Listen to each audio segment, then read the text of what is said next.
The wealthiest man in Montana had just turned away his 20th bride when a gunshot echoed through the frozen night. Ethan Blackwood didn't even flinch. He had learned that money attracts the wrong kind of love, and he was done pretending otherwise. But the next morning, something unexpected happened. A woman appeared at his gate. She wasn't dressed in silk. She didn't arrive in a fancy carriage. And here's the thing that stopped him cold. She didn't want his money. She didn't want his name. She asked for one thing only: a job. In a world where everyone wanted a piece of him, she was the only one who wanted nothing. And that terrified him more than any rejection ever could. What happens when two broken people, both experts at building walls, finally meet someone brave enough to stay? This is the story of how a cold-hearted cowboy discovered that the only person worth choosing is the one who chooses you first. This story will remind you that being hurt doesn't mean you're broken. It means you're brave enough to try again. If you believe everyone deserves a second chance at love, hit that like button right now. Drop your city in the comments so I can see how far this story travels. And if you're new here, subscribe and turn on notifications, because stories like this one, they don't come around every day. Now, let's begin. The winter of 1882 came down on Montana hard and fast. Snow swallowed up fence posts, and the wind had a bite that could steal a man's hope. But inside the Blackwood mansion, a different kind of chill had settled in, one that had everything to do with the man who owned it. Ethan watched from his study window as another carriage disappeared, carrying away yet another rejected bride. He had lost count if she was the 18th or the 20th. They all started to look the same, with their fake smiles and eyes that measured the value of his furniture instead of the man. "Well, boss, that's the last of the Hendrickson girls," his foreman Samuel said from the doorway. "Her daddy ain't going to be happy." "Then maybe Hendrickson should teach his daughters that a man is more than his money," Ethan replied, his voice flat. At 34, Ethan was a handsome man, tall and broad-shouldered, with eyes the color of a storm. But his face was hard, carved from years of disappointment. "Folks in town are saying you're impossible to please," Samuel said, stepping into the room. "They say you're too proud for your own good." "Let them talk," Ethan said, turning away. Samuel sighed. He had known Ethan since he was a boy and had watched him build walls around his heart. A man shouldn't spend a hard winter alone in a house this big. "I am not alone," Ethan said sharply. "I have staff and ranch hands." "You know that is not what I mean," Samuel said gently. "There's a big difference between a full house and a full heart, son. You've only got one of those." Ethan took a long drink of whiskey. "There was a time you weren't like this," Samuel pushed. "A time you believed in things." "That was a long time ago," Ethan cut him off, his voice low and dangerous. "That time is over." After Samuel left, Ethan stood in the silence of his massive house. He had built an empire from his grandfather's modest cattle ranch. The main house was a monument to his success, with crystal chandeliers from New York and furniture from Chicago. Every inch of the place screamed wealth, but to Ethan, it just felt empty. He ate his dinner alone at a table that could seat 20 people. He slept on one side of a giant four-poster bed, because spreading out felt like admitting just how alone he really was. He had built all of this for a reason that had soured 7 years ago. Her name was Margaret. They had met back in Boston when he was in college. She was a banker's daughter with a beautiful smile, and he believed he had found something real. He gave her a ring, and she said yes. He felt like he could conquer the world. But then his father passed, and he had to return to Montana. He expected Margaret to come with him. Instead, she told him she could not possibly leave the comforts of Boston for some wild frontier. "I care for you, Ethan," she had said with pity in her voice. "But I was not meant for a hard country." He finally understood her love had conditions. When faced with a choice between him and her comfortable life, she did not hesitate. So he returned to Montana alone and poured all that pain into building an empire. He created a life so successful that no one could ever say he was not enough. The irony was, he had become exactly the kind of powerful man Margaret would have wanted. But in doing so, he had hardened his heart against the very thing he needed most. He saw her in every woman who came to his door, their eyes hungry for the fortune he'd built, never once asking about the man who built it. To them, he was a walking solution, a bank account with a heartbeat. Not one of them ever really saw Ethan Blackwood. Standing on his balcony, in the biting cold, he looked over the ranch he'd built from sheer grit, and figured it was better to be alone than to be a wallet. In the bunkhouse, his foreman Samuel told the men, "He sent another one packing." Robert, the head wrangler, shook his weathered head. "What in the world is he looking for?" asked young Thomas. "He's got it all." Samuel lit his pipe. "That's just it. He doesn't want a woman who feels lucky to have all this. He wants one who just wants him." "Ain't that the same thing?" Thomas asked. Robert gave a short laugh. "No, son. One is about what you can get. The other is about who you are with." That was a lesson Ethan had learned the hard way. It was a lonely way to live, but he was trapped inside the fortress he had built for himself. Robert added quietly, "He needs someone who doesn't need a thing from him. Someone whose life is already whole." Back in the main house, Ethan walked the dark, empty halls, a ghost in his own life. The whiskey in his glass did nothing to warm the chill that had settled deep in his soul. He stared at a portrait of his parents. They had something real. His father was a tough man, but his mother had seen the good in him. Ethan wondered if that kind of love was even possible anymore. The next morning was gray and bitter. He was in the stables when Samuel found him. "Boss, there's someone at the gate." Ethan didn't look up from the horse's lame leg. "Tell her father the answer is no." Samuel paused. "I don't think she has a father sending her. And she sure didn't come in a fancy carriage. She rode up on a tired old horse, asking for a job." Ethan finally straightened up. "A job?" "Her name was Clara Hale," Samuel explained. "She'd been working over at the Morrison place, but they were shutting down for the winter."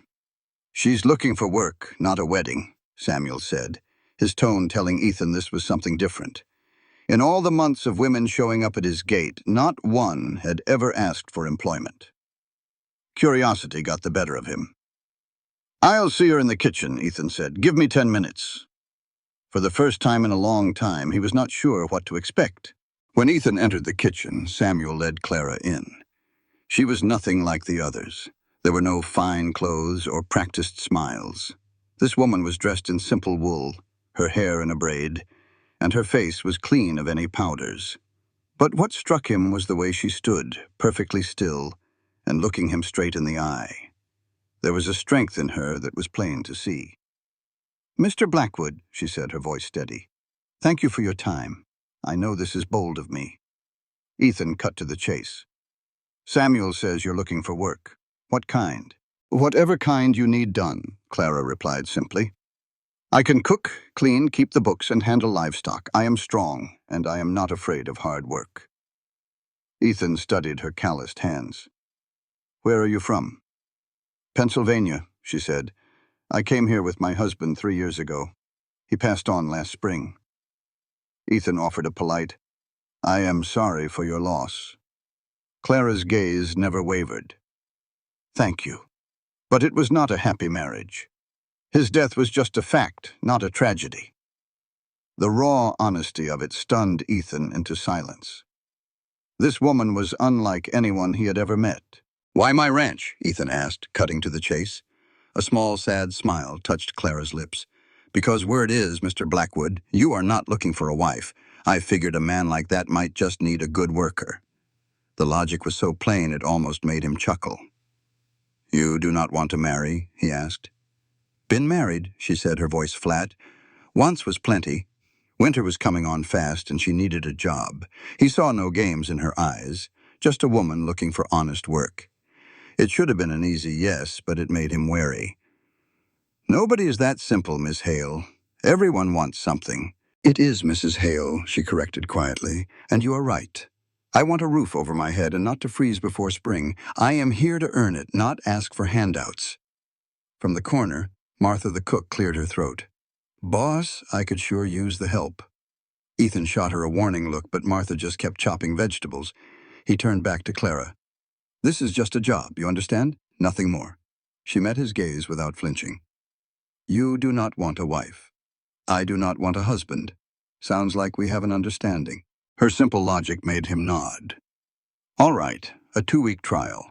You will work with Martha. Standard wages, room and board included. More than fair, Clara said, a real smile lighting up her face. You will not regret this.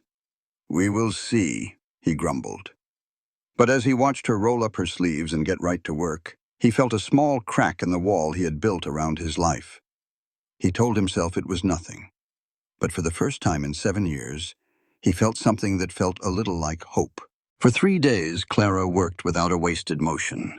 She moved through the house with quiet purpose, up before the sun to help Martha feed the ranch hands.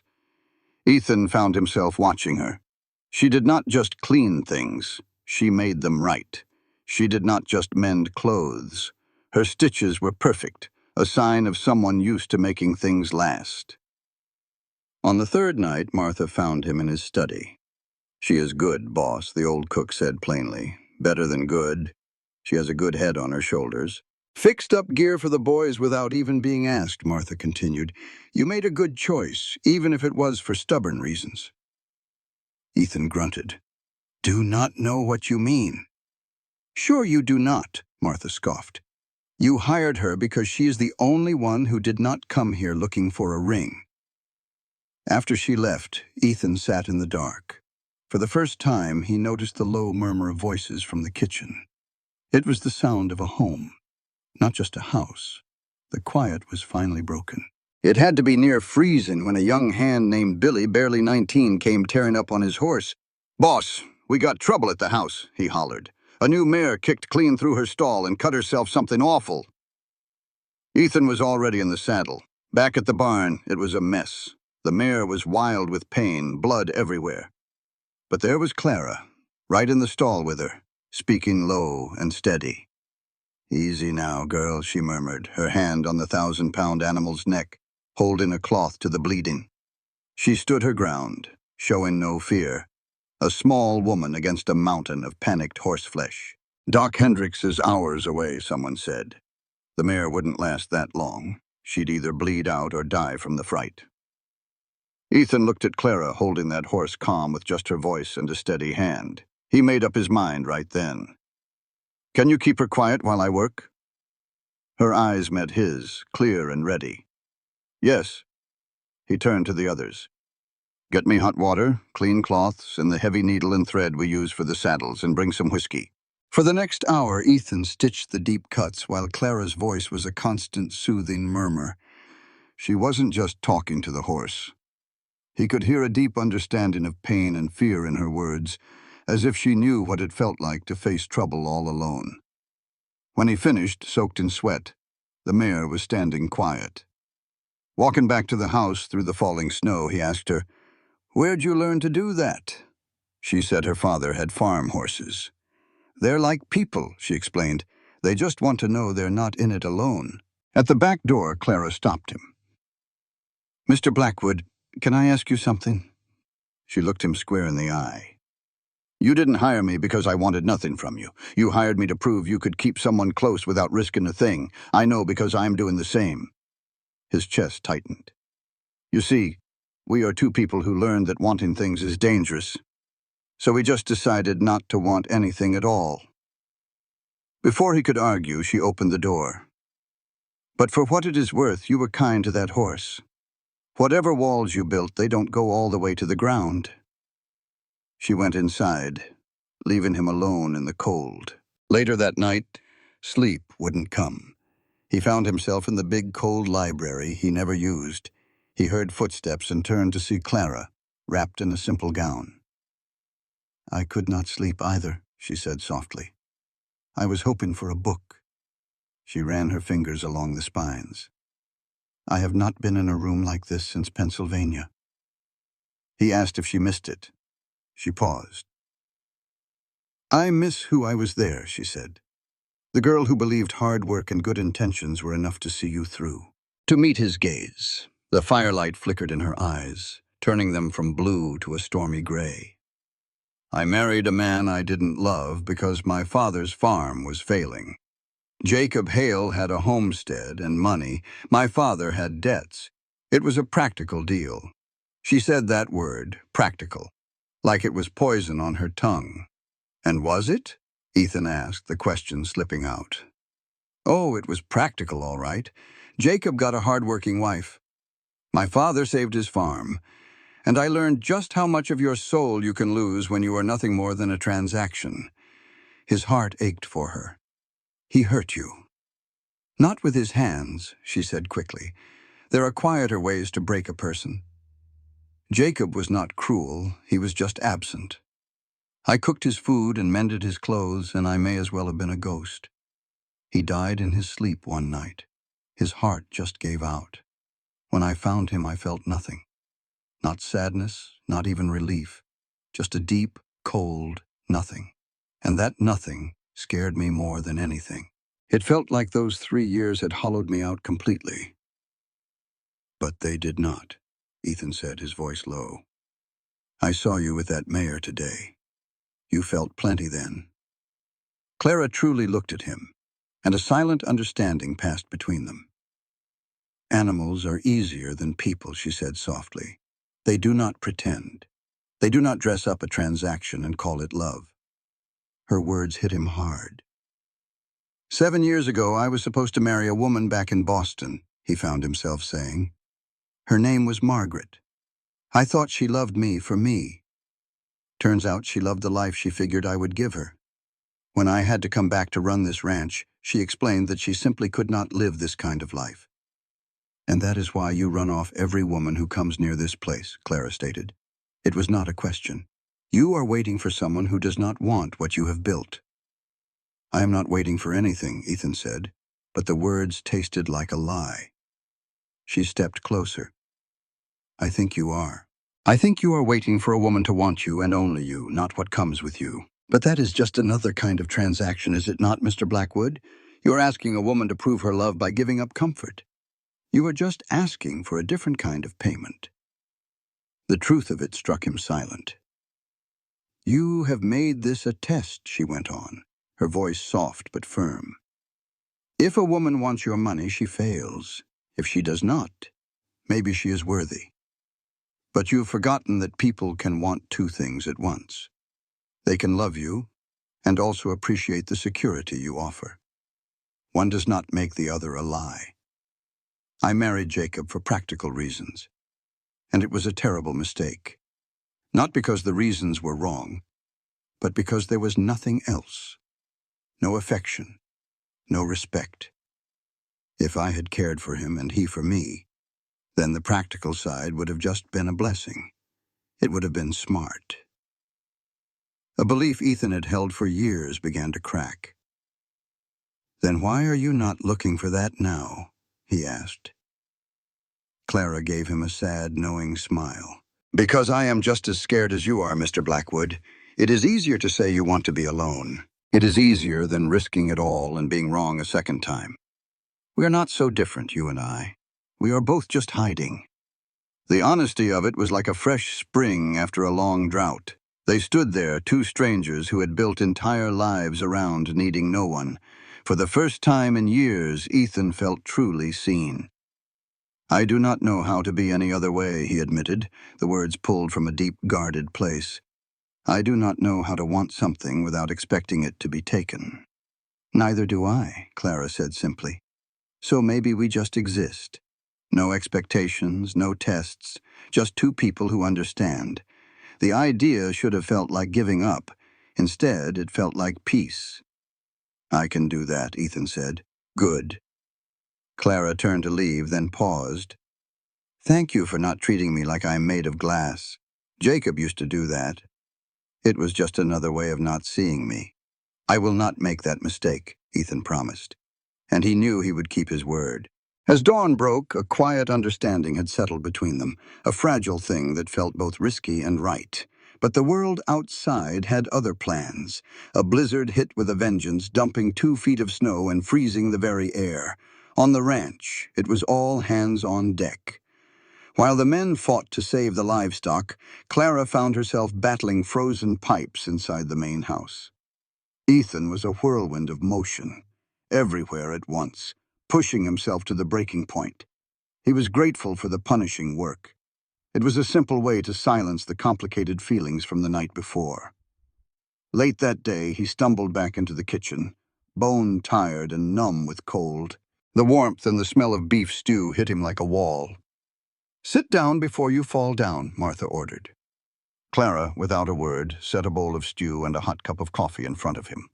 He ate quietly, watching the two women work. They moved together in a practiced rhythm, a partnership of respect that made something in his chest ache. "We need more firewood for the house," Martha announced, "and someone needs to check on old Jim's cough." "I'll get the wood," Ethan started to say. "You'll do no such thing," Martha cut in. "You've been running yourself ragged. You need to rest." "The mare is doing fine, by the way," Clara said, her hands dusted with flour. "She's already putting a little weight on that leg. You have steady hands. She was lucky you were here." His surprise was quickly followed by a warmth that had nothing to do with the coffee. He wasn't used to praise for what he could do, only for what he owned. That evening, the kitchen filled with cold, hungry ranch hands. Clara moved among them, serving food and trading jokes, a spark in her he had not seen before. When one of the wranglers asked if she was staying on for good, she just smiled. "That depends if y'all learn to wipe the snow off your boots." The men roared with laughter. Later, the house was quiet, but Ethan's mind was not. He went to the stables, needing the silence. He wasn't surprised when Clara appeared in the doorway, bundled in a heavy coat. "I thought you might be out here," she said softly. They stood by the mare's stall, watching the horse rest. "You were different tonight," Ethan said. "More present." "I decided I should take my own advice," she replied. "I told you we were both hiding. It felt wrong to say that, and then stay hidden myself." "And how does it feel?" he asked.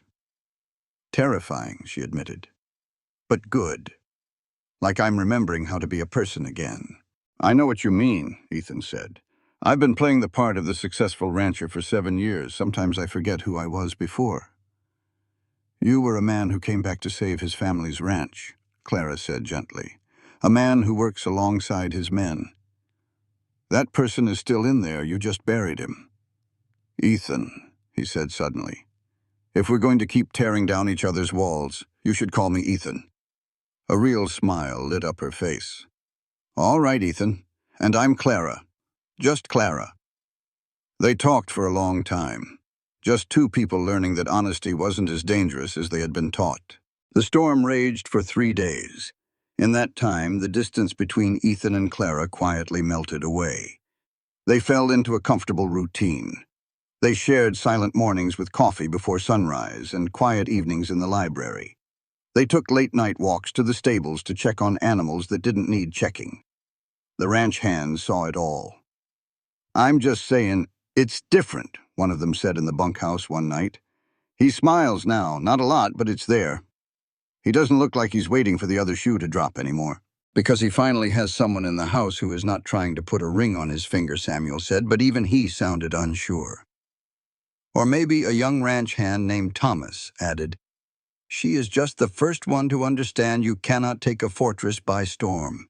You have to wait for the man inside to open the gate himself."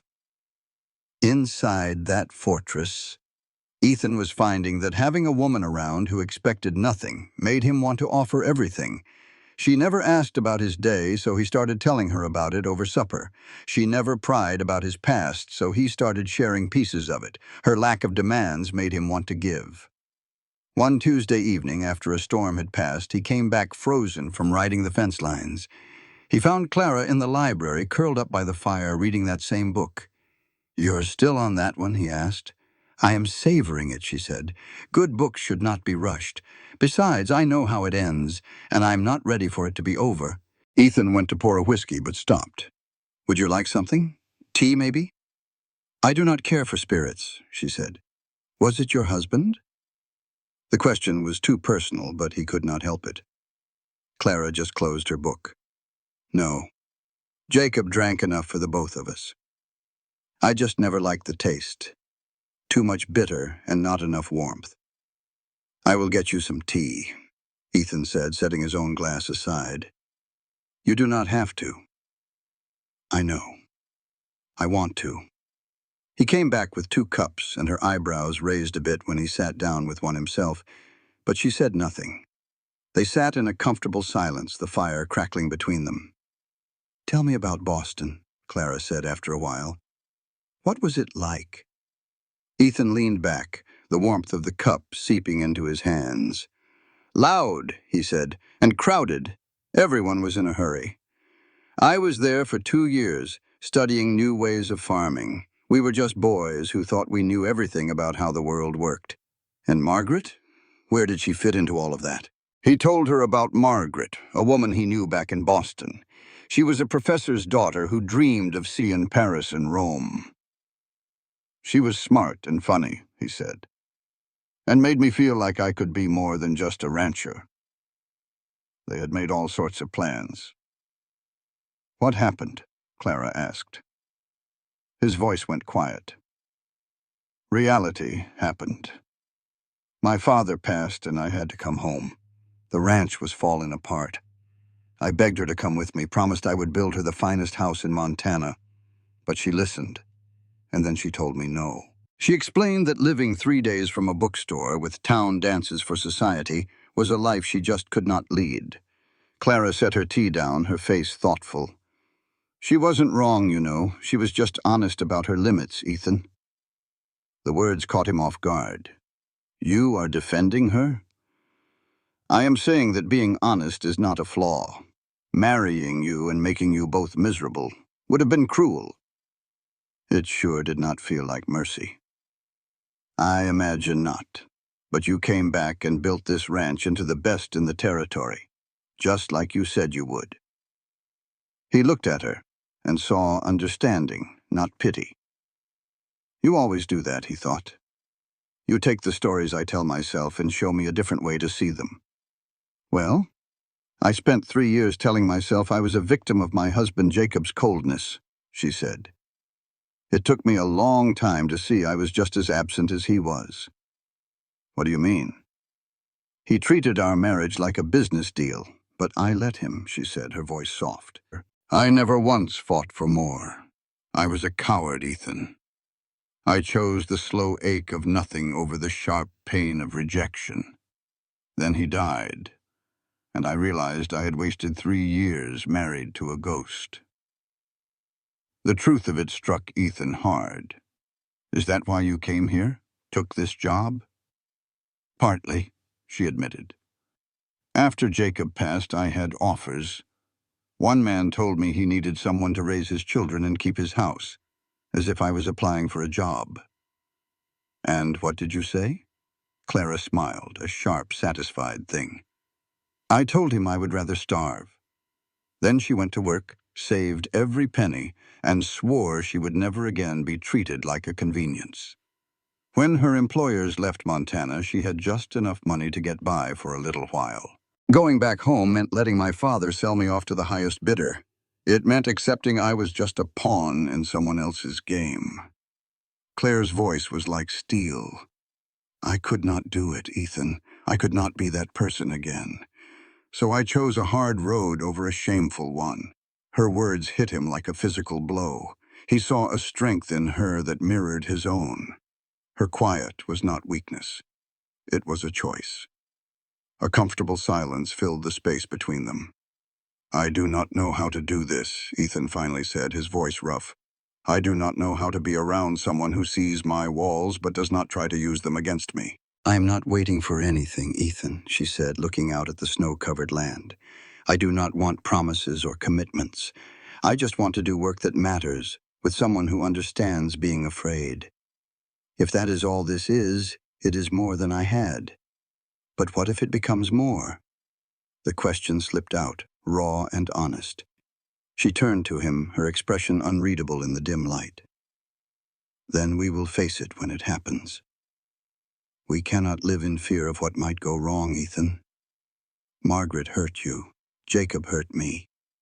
We learned to build walls. But sometimes protection is just a prettier word for a prison. She left him with that thought, and he knew she was right. His walls had also locked him in. The question was, did he have the courage to tear them down? The next morning, trouble rolled up the drive. Samuel found Ethan in the barn. "Boss, we have got visitors. Henry Hendrickson and his wife." Ethan's jaw tightened. Hendrickson was the father of one of the women he had rejected, a man who saw everything as a deal to be made. "What does he want?" Samuel shrugged. "He says business. But my guess is they are here for one more try. I already told them no." Ethan bit back a curse and walked toward the house. He found Hendrickson in his study, looking far too comfortable. "Blackwood," the man boomed. "I have a proposition for you. I am not interested in your daughter, Hendrickson." I know. But hear me out. My railroad connections could be a great help to your ranch. Together we could—" "Together," Ethan repeated, his voice dangerously low. "You mean if I marry your daughter?" "I am offering a partnership," Hendrickson pressed on. "My contacts could open new markets for you. All I ask is that you reconsider Elizabeth. She is a good girl. She would make an excellent wife for a man in your position." "And what does Elizabeth want?" Ethan asked, though he knew the answer. "Did you ask her if she wanted to marry a man who already turned her down?" Hendrickson's smile faltered. "Elizabeth understands her duty."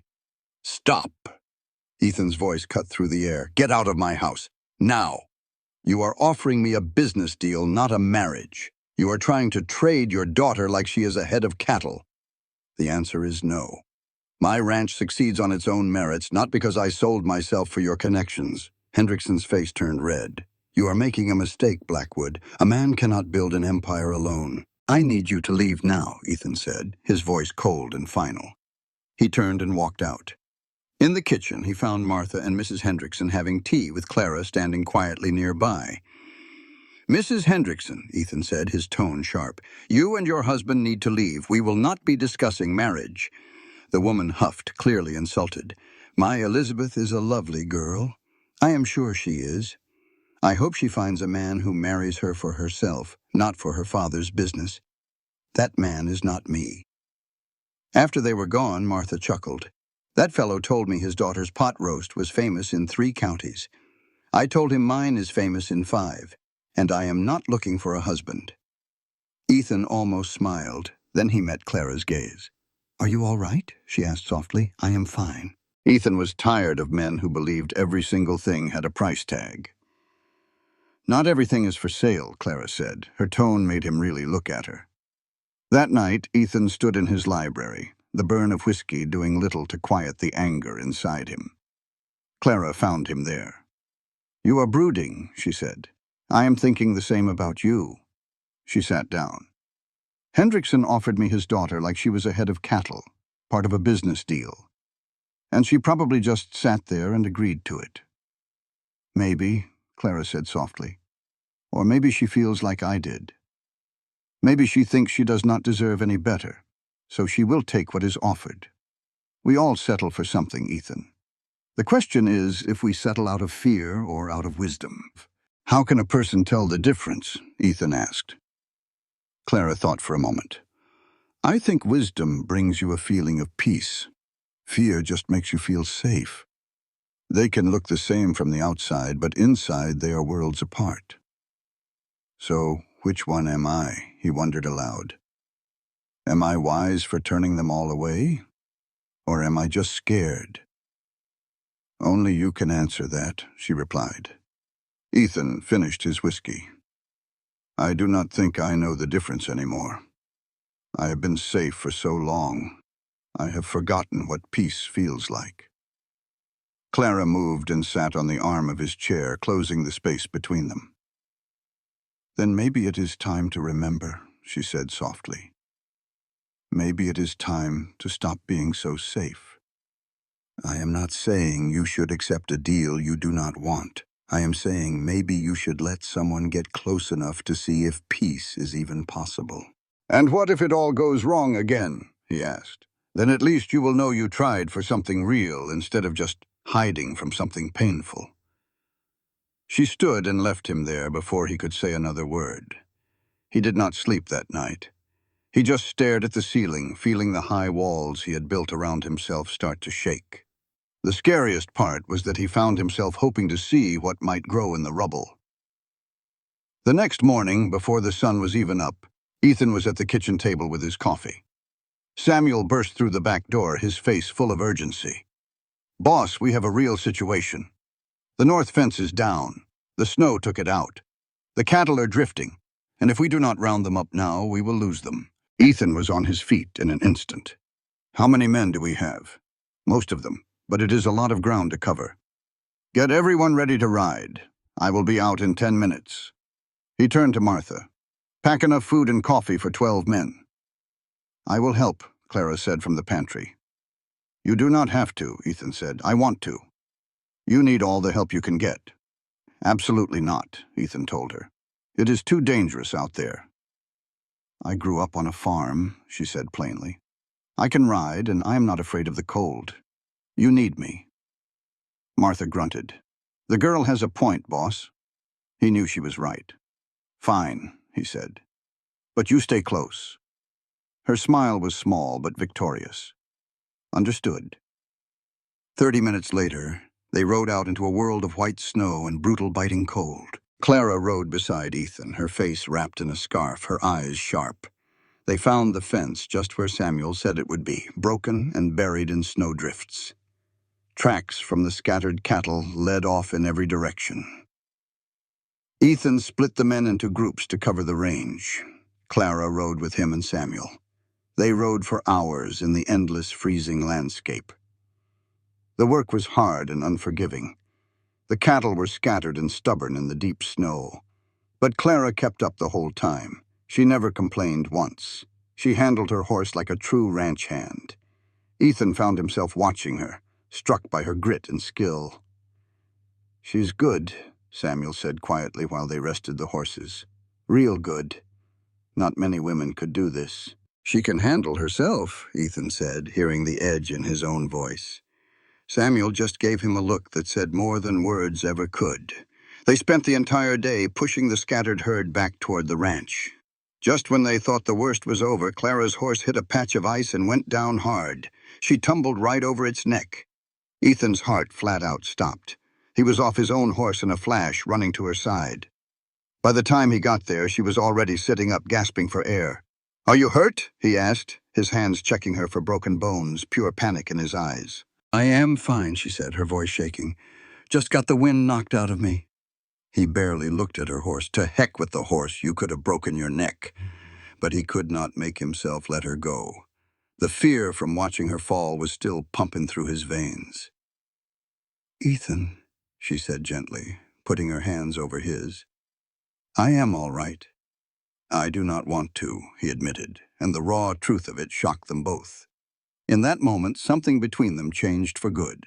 Samuel's voice cut through the quiet. "Boss, we ought to keep these cattle moving." The spell was broken, but that feeling lingered all the way back to the ranch. Back at the house, he couldn't stand to let her out of his sight. In the kitchen, Martha, the cook, saw them and started fixing things without a word. "Stop looking at me like I'm made of glass," Clara finally said. "You could have been killed out there," Ethan insisted. "You did not let me do anything, Ethan." "I chose to help," she shot back, her eyes flashing.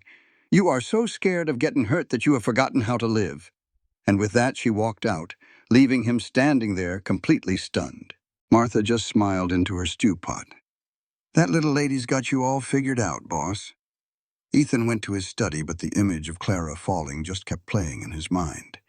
He was more than worried, he was terrified. He realized right then that Clara had become important to him. For 7 long years, he had built walls around his heart to keep from feeling pain. In just 1 month, she had torn every single one of them down. He knew he had to do something about it. He found her later that night reading a book in the library. He sat down near her on the sofa. "Clara," he started, "when you fell today, it scared me something awful." He took a deep breath. "For 7 years since Margaret, I have kept everyone at a distance. I made sure not to care too much about anybody or anything. But I failed with you. Somehow I have come to care a whole lot about you, and frankly it terrifies me." She looked at him, her face calm. "Why are you telling me this now?" Because I am tired of being safe, he said. I am not asking for any promises. I just needed you to know the walls are gone. She stood and walked to the window. When I was falling, she said, all I could think was how foolish I had been. Wasting my time here trying not to feel anything, trying not to hope. Being with you, Ethan, is not nothing. It is something real. She turned to face him, her eyes bright with tears. I do not want a husband like my last one, not some cold business deal. But this, what we have, this is different. He crossed the room, stopping so close he could see the firelight dancing in her eyes. So what do we do now? He asked, his voice low. We are both scared to death. We both have every reason to walk away from this, he said to her later. But we are not going to, are we?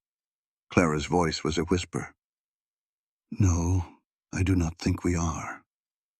Then I suppose we keep taking it one day at a time, she said. We stop pretending something is not happening between us. That is terrifying, Ethan admitted. Yes, Clara agreed. But staying safe feels even more frightening right now. He slowly reached up and brushed a piece of hair from her face. I do not know how to do this, he confessed.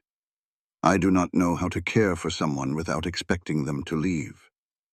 And I do not know how to let someone care about me without expecting them to hurt me, she replied. So I suppose we will just have to figure it out together. She then leaned forward and rested her forehead against his chest. It was a simple act of trust that felt more solid than any promise. He carefully wrapped his arms around her. In the quiet that followed, they came together by the fire. It was not a kiss or a promise, just a silent agreement. They were choosing to be afraid together instead of being safe and alone. This is probably a mistake, Clara whispered against his chest. Probably, Ethan agreed. We are both going to panic at some point. Almost certainly. What do we tell people, she asked, her smile genuine but shaky. We tell them the truth, Ethan said, the words feeling right, that we are two people tired of being alone, trying to see if we can build something real. Are we courting? She asked. I think we are doing something that does not have a name yet, he said. Something that is just ours. Is that all right? That is more than all right, he said, and for the first time in a long time, he felt like he was telling the complete truth. It felt like he was a drowning man who had just found air. Clara gave him a quick kiss on the cheek that wrecked his defenses, then left him alone in the dark library. He was terrified, but underneath the fear, he felt a strange sense of peace. The next morning, the ranch was buzzing with gossip. A young hand had seen the boss holding Mrs. Hale by the library window. Samuel, the old ranch foreman, found Ethan in the barn. So, you and Clara? He asked, straight to the point. There is no me and Clara, Ethan muttered. Son, do not lie to me. I have known you since you were a boy. Ethan finally looked at him. We are figuring it out. That is all I know. Samuel's face softened. Is she good to you? The question was simple, but it was everything. She sees me, Ethan said quietly. Just me. Not the ranch or the money. Then that is all that matters, son, Samuel replied. In the kitchen, Clara faced a similar question from Martha, the cook. So, you and Ethan? Clara sighed. Does everyone on this ranch see everything? Small place, dear. Are you happy? Clara thought for a long moment, then nodded. I think I am starting to be. I am scared it could all fall apart, but yes, I think I am happy. Then the rest is just noise, Martha said firmly. The days that followed settled into a new rhythm. They still had their morning coffee, but now their hands might brush. They still spent evenings in the library, but now they shared the sofa, their shoulders touching. They talked about everything, from his plans for the ranch to her memories of Pennsylvania. They spoke of the books they loved and the fears they held deep inside. She told him how she learned to make herself small and quiet in her childhood home. He told her about the weight of his father's legacy and this ranch. They took their time, building trust between two people who had been hurt by rushing into things before. But there were small moments that felt like promises. The way his hand would find her back, steady and protective, the way she would sometimes touch his face, as if to make sure he was real. One night, Clara found Ethan in his study, exhausted and hunched over his account books. She said nothing, just began to work the tension from his shoulders with her strong hands. He let his head fall forward with a groan. "You do not have to do that." "I know," she said. "I want to." After a long, quiet moment, he reached up and took her hand, pulling her around to face him. "Move in," he said, his voice rough. "I already live here," she blinked. "No, I mean stop sleeping in the guest room. Stay with me. I am tired of waking up alone when you are just down the hall." Clara's answer was a soft, simple breath. "Yes, yes, I want that too." That night, she moved her things into his room. They lay curled together under the heavy quilts, talking until the sun came up. It was not about passion yet, but about a deep, quiet intimacy. It was about no longer being alone. For the first time in 7 years, Ethan Blackwood fell asleep with his heart unguarded. He dreamed not of loss, but of a spring thaw coming to frozen ground. He dreamed of a future that felt finally like coming home. 3 months later, the house was filled with laughter. One morning, Ethan woke to find Clara watching him. "We need to talk," she said, her voice serious. His gut tightened. "About what?" "About what comes next," she said, taking a deep breath. "I am not afraid anymore." "Well, that is a lie. I am terrified, but I am more scared of not saying what is in my heart. When I came here, I told you I just wanted a job, but it is more than that now, Ethan. For me, anyway. And a fresh start. I told myself that was all I needed. But that was a lie. I was lying. Because wanting things had always led to getting hurt, and I figured if I just stopped wanting, the hurtin' would stop too." "I know," Ethan said softly. "I did the same thing. But I've learned something. Not wanting things doesn't keep them away. It just keeps you from seeing the good in them when they show up. Somewhere between you making coffee in my kitchen and me falling asleep with you in my arms. I quit pretending. I quit pretending I didn't want you." The words just hung there in the quiet between them. "I love you," Clara said, plain and simple. "I don't need you, and you don't need me. And maybe that's why this whole thing works, but I love you all the same. I love how stubborn you are and how kind you are. I love that you let me be myself without trying to change me." Ethan just stared, feeling like the wind had been knocked out of him. "I'm not asking you to say it back," she whispered, her voice a little shaky. "I just needed you to know." Ethan finally found his words. "The night you fell off that horse, I thought I might lose you. And I realized I'd been so busy protecting myself from another Margaret. I nearly missed what was right here. You are nothing like her. I've been a fool." He took her hand. "I love you too. I reckon I've loved you since you first stood in my kitchen and told me all you wanted was fair pay for a hard day's work. I was just too scared to admit it." Clara's eyes welled up, but she was smiling. "So what happens now?" I think, Ethan said, pulling her in close. "We stop being so careful. We just love each other, honest and messy, and trust that it's enough. That simple?" He chuckled. "And that complicated."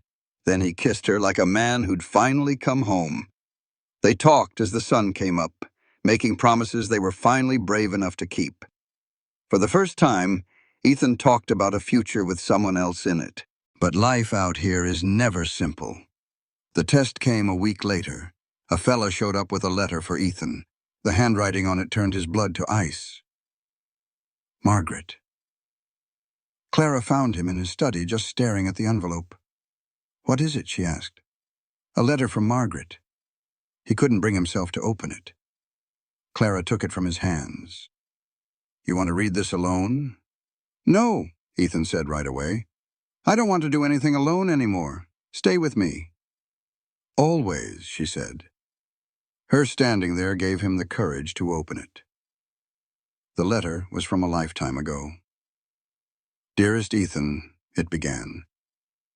"I hope you are well. I'm writing because I owe you an apology that is 7 years late." The letter went on. Margaret wrote about her life in Boston.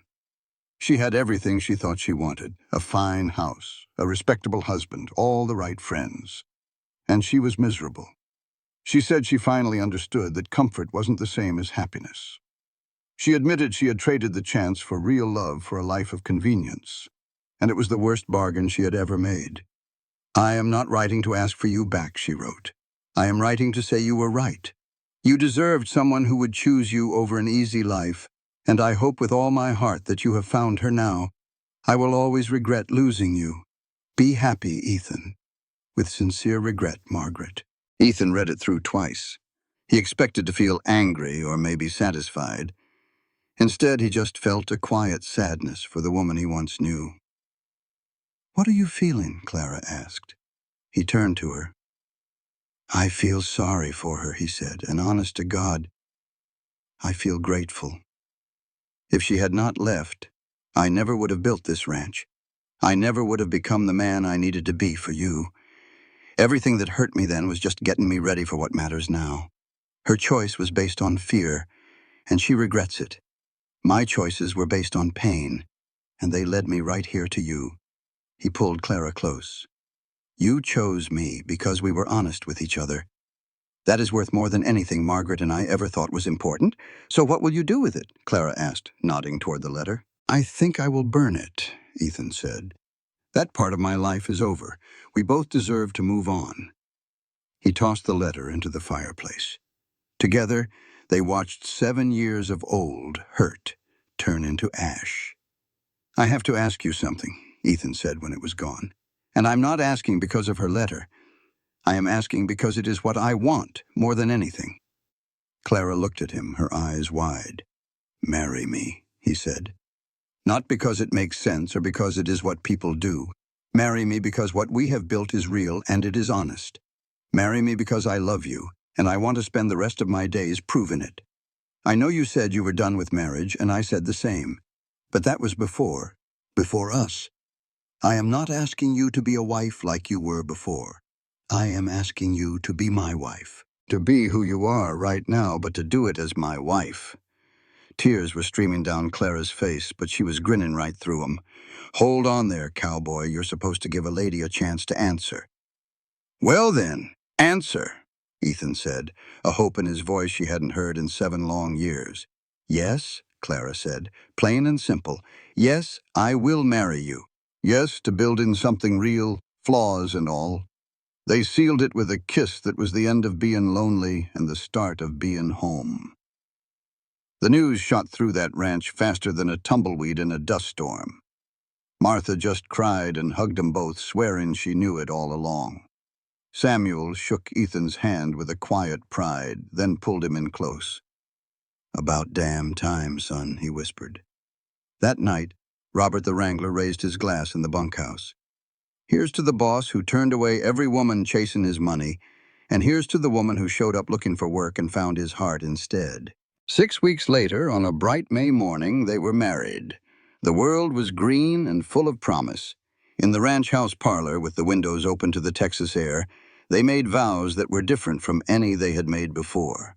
Ethan promised to truly see her, all of her, and to choose her every single day. Clara, with tears in her eyes, promised to trust him with her whole truth and to love him without holding anything back. The celebration was simple and full of joy. Later, as Ethan watched his wife dance, his foreman Samuel came to his side. "You did good, boss," Samuel said. "Got lucky," Ethan replied. "That is not luck," the foreman corrected him. "Luck is stumbling onto something.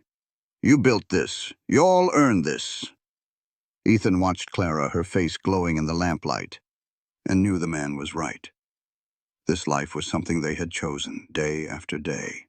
That night on their balcony, under a sky full of stars, Clara asked softly, "Are you still waiting for it all to be taken away?" Ethan searched his heart and found the old fear had mostly faded. It was no longer in charge. "No," he said, and the truth of it settled in his bones. "I am just grateful for right now." "Good," she said, turning in his arms. "Because I am not going anywhere. I am staying for us, especially when it gets hard." And the years that followed were not always easy. They had arguments. They misunderstood each other. But they always did the work. They kept choosing each other. The ranch prospered. But Ethan learned to measure his wealth in the sound of Clara's laughter and the life their children brought to the once silent house. Clara bloomed, running the household accounts with a sharp mind and starting a small school for the children on the ranch. Sometimes on cold nights, they would sit in the library where their story truly began. They talked about the people they used to be, the cold ranch owner who had turned away 20 brides, and the quiet widow who had convinced herself she wanted nothing. "We were just scared," Clara said gently one night. "Then we found each other and learned how to be brave."